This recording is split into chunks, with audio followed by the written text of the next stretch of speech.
Okay, so it's now June the 18th of 2022, meaning that the start of our third regular season is just around the corner. So last time I recorded, we were at the trade deadline of the previous season. So we went through the trade deadline. I got a couple offers for some of my players, but none of them that I was particularly happy with. So I went through the trade deadline without making any trades, as far as I can remember. I'll show you. We finished in last place in the league. I'll show you our players' stats. So Meyer and LeBanc at the top. Drieger had a good year. Carlson still got it. Bobby Ryan did all right. Simon Simon Edvinson had 31 points, which was close to the top of the league for rookie skaters, although he did play all 82 games. But he is a defenseman, and he had a 710 AVR, which I think is acceptable. Chekovich was a nice surprise with those 43 points, given that I really had no expectations for him at all. Last time I mentioned that I was putting Eklund more aggressively on the power play, and his point totals very much increased after I did that. So hopefully we will continue to see development from Eklund. And as far as everyone else, Galchenyuk was all right. Bjugstad was all right. Essentially, if we go to our team report, Krejci is not coming back. Estero is not coming back, and Coronar I don't think is coming back unless he's still eligible to go down to the AHL, so I could offer him why not? Anyways, in free agency, so I'm not sure. I mean, Edvinson has established himself as a regular NHL player. Eklund, I'm hoping, can continue to build upon his strong end to this season and play in our lineup full-time next season. And I'm hoping that some of our guys, we'll talk about the draft in a minute, but I'm hoping that some of our other young players are ready to make the step. However, we still have a lot of cap space. So in free agency, I would like to target a backup goalie as our primary need. I would also like to target some more centers because if we're going to try to be competitive, obviously that center core is just not good enough. Maybe some depth wingers.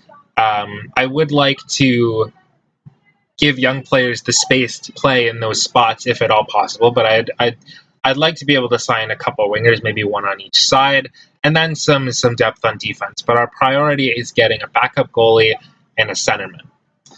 So in the draft, we came in last place in the league. We did win the draft lottery, and I picked John Graham first overall.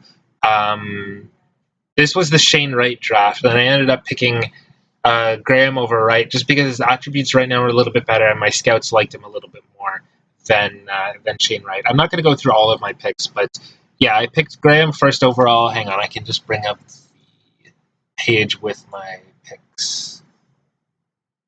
Nope. There we go. This is 2021. This is 2022. Yeah, I took John Graham first overall. I took this guy, goaltender, who my scouts really liked, and I figured I haven't drafted a goalie yet. Let's give it a shot. And then I took some other guys. I took this Miroshnichenko guy. Got high determination. My scouts thought really highly of him. He's got a decent shot. I took Connor Geeky. So with all of these picks, at some point I just started going for my scouts recommendation, unless there was some factor that I figured was sufficient to override it. If their attributes look genuinely terrible, sometimes when maybe we should not pick this guy. But if all three of my main scouts were kind of in agreement that this player is going to be good, sometimes I gave in to them. And I took a couple. Denny Zhilkin was a guy in an online league I took in the first round, and he didn't pan out. I took him with a later pick. Maybe it'll go well. I have this guy called Cox. I mean, he was for the draft board. He was ranked relatively high to still be available at pick 119, and my scout thought he was okay. But also his name is Cox. I took Tyler Boucher. He was an overager who I guess went undrafted last year, but he was the Suns' real life first round pick from this last draft. So I took some guys. I think I took a couple goaltenders. One of these other guys is a goaltender as well. But I offered a couple of the guys I drafted earlier in the draft contracts, and then we'll see how that goes. Whether they can play immediately, or if we need to send them down or send them back or whatever. Okay, so I'm going to go ahead to free agency. I think that is a decent recap of what's been going on since February of 2021. And yeah. Oh, the other thing I forgot as well that I did during this offseason already was I got basically a whole new coaching staff. So I got Rod Brindamore as my head coach. And the thing that I remember about hiring head coaches is essentially these attributes for coaching goalies, coaching defensemen, and coaching forwards. I mean, they should be mostly decent, but they don't have to be that high because, like, the specific coaching, like coaching goalies specifically, you'll have a goalie coach for that who will have a high a high attribute in coaching goalies.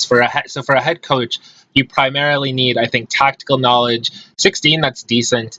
Adaptability, determination, and these sort of attributes over here. So if those attributes are good, then the specifics of coaching specific types of players can be done by the assistants. And I got some assistants. Like I got Braden Coburn, was the recently retired, I guess, was the best guy I could find for coaching defensemen and decent attributes sort of all around. I got this Russian guy who is really good at coaching forwards. Yeah, and I still have Evgeny Nabokov on my payroll, I guess, for fan service, and he still has okay attributes. And I couldn't find, like, you can have what, 4 or 5 assistants, and I fired some of the ones with worse attributes, but he's got okay attributes, so I kept him on, and I got this guy to coach goalies. And like if you go to practice, you can see that, yeah, Brindamore does this stuff, tactical stuff, and shooting, and this guy with really good attributes in coaching forwards does offensive skills. Braden Coburn does defensive skills, and this guy does goalie coaching. Okay, so now I think that's all I wanted to say about this offseason, so I'm going to go ahead to free agency. Okay, so here's what I'm doing in free agency. There weren't that many great players available in FA last year. So this year I'm sort of going in. I offered John Klingberg. He was asking for, I think, something like $7.5 million over 8 years or whatever the max is. He's 29 right now, so I figured I would give him less term but more money. So I did $8.5 million for 5 years.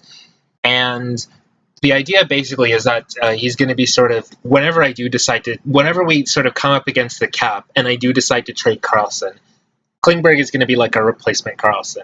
He's actually even better than Karlsson already. And, well, for the time being, he can go on the first pair and Karlsson can go on the second pair. Because, I mean, if I am trying to be competitive this year, well, why not have both of them until I run into cap problems, at which point I'm pretty sure the AI are still going to be willing to trade for him. At least I'm hoping. I probably won't get that much return on this Karlsson trade, but that's okay. Essentially, that $11.5 million in cap, I'm hoping can be traded away whenever. So, okay, that was the first player that caught my eye. Our explicit goal going in wasn't necessarily to get a star defenseman, but I saw that he was there, and I have the cap space, so I figured I'd give it a shot. We needed a backup goalie. I offered Korpisalo a contract. It's the same contract that Chris Driedger is signed to. So it's $5 million expiring in the summer of 2024, at which point, so both Korpisalo and Driedger are going to be expiring at the end of the 2023-2024 season, at which point we'll be able to evaluate our goaltending and how we want to do it going forward. Evgeny Malkin is 35 years old, but he still looks decent. I offered him a 1-year contract. I forget the dollar value, but I offered him a 1-year contract to add to our center core. And I offered also Radulov. Radulov, I think, was a 1-year contract. Mikheyev, I think, might have also been a 1-year contract, sort of around the $2 million, $2.5 million sort of value range. And those could be useful additions to our depth. And if not, they're only 1-year contracts, so it's not a big deal. I could have signed them for longer, but I kind of like the idea of bringing these people in free agency until the point at which our prospects are ready to take their spot, at which point we can either sell their expiring contract at the deadline or just let them walk or re-sign them if they're useful. Okay, so those are the people who I offered contracts to in free agency, and we still have enough cap space to comfortably accommodate all of it, even if all of them do decide to sign.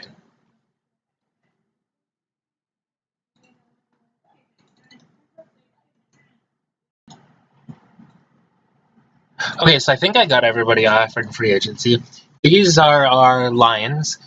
So I had it to what the coach set it at, and I'm going to hypothesize what adjustments we could make now.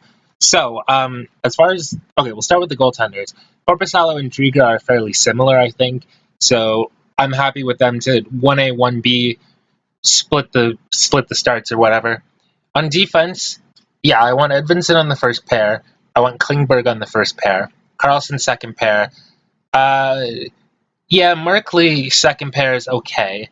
One thing I'm never sure about in this game, he's primarily a right defenseman, but he also plays left defenseman. For young players, I'm never sure to what extent it helps their development to play them on their natural side, but we're going to stick him second pair left defenseman for now and see how it goes.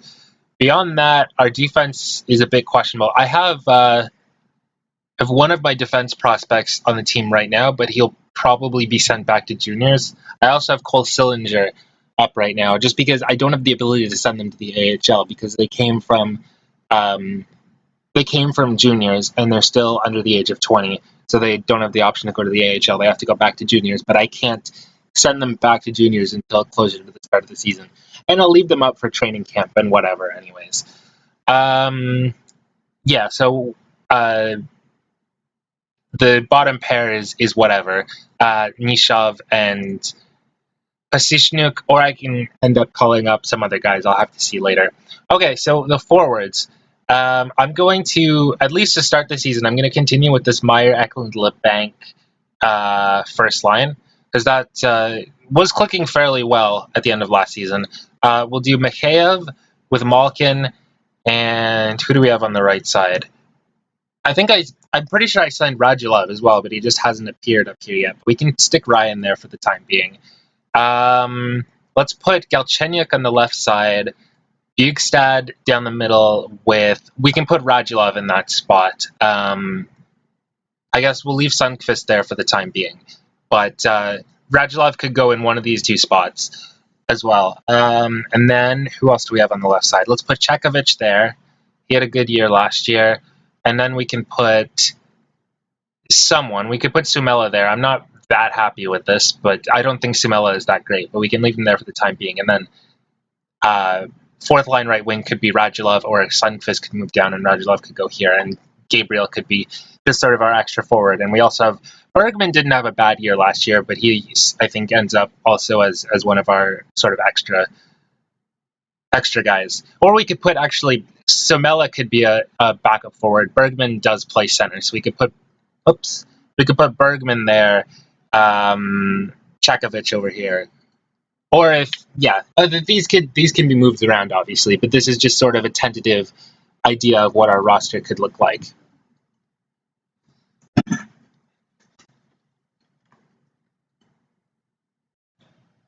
Okay, so here's what's going on right now. We did sign Radulov, but he immediately retired after signing with us. And also, Malkin is hurt to start the season. For only, I think it's like a week from right now, which is September the 27th. We had 3 preseason games. We won all 3 of them. What I did was I put Eklund on the first line. What's his name?